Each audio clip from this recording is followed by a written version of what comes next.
जो परमात्मा का भक्त हो जाता है उसकी कोई जाति पात नहीं रहती, वो तो परमात्मा का भक्त है और भगवान उसके।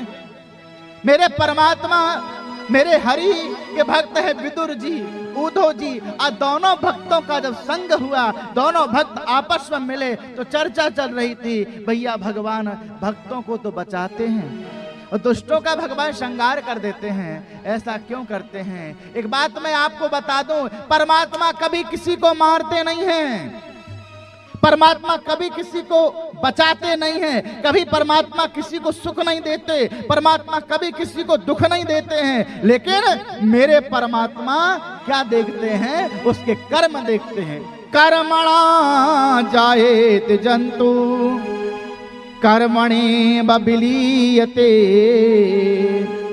सुखम दुखम भयम क्षेमम कर्मणि वापि पद्यते। जीव जैसा कर्म करेगा उस कर्म के अनुसार, और कर्म के अनुसार, और कर्म के अनुसार उसे कर्म के अनुसार उसका फल, उसका प्रतिफल उसे सुलभ होता रहेगा, उसे प्राप्त होता रहेगा। यह परमात्मा की भक्ति की प्रकाष्ठा, यह परमात्मा की भक्ति की दिव्यता, यह परमात्मा की भक्ति की अलौकिकता, यह परमात्मा की भक्ति का भाव है। और जिस भाव में आप बहोगे उसी भाव के प्रभाव से आपको फल मिलता रहेगा।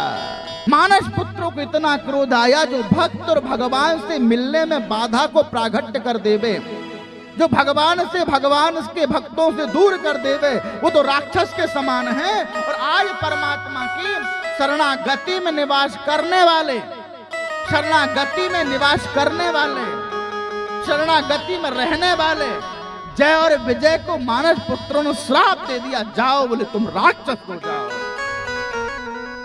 दोनों ने कहा महाराज राक्षस होंगे तो बड़ी पीड़ा होगी, बड़ा कष्ट होगा, कैसे जीवन चलेगा? चिंता मत करो, तुम एक बार नहीं बार बार अवतार लोगे, और जब बार बार अवतार लोगे तो बार बार परमात्मा को भी अवतार लेना पड़ेगा, बार बार अवतार लेना पड़ेगा। कैसे?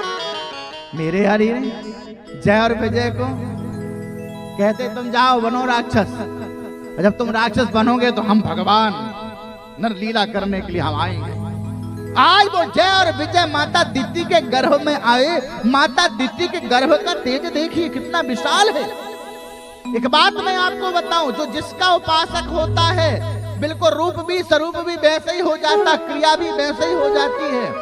आपने देखा होगा जो ठाकुर जी का उपासक है वो ठाकुर जी जैसे हो जाता है, जो भगवती का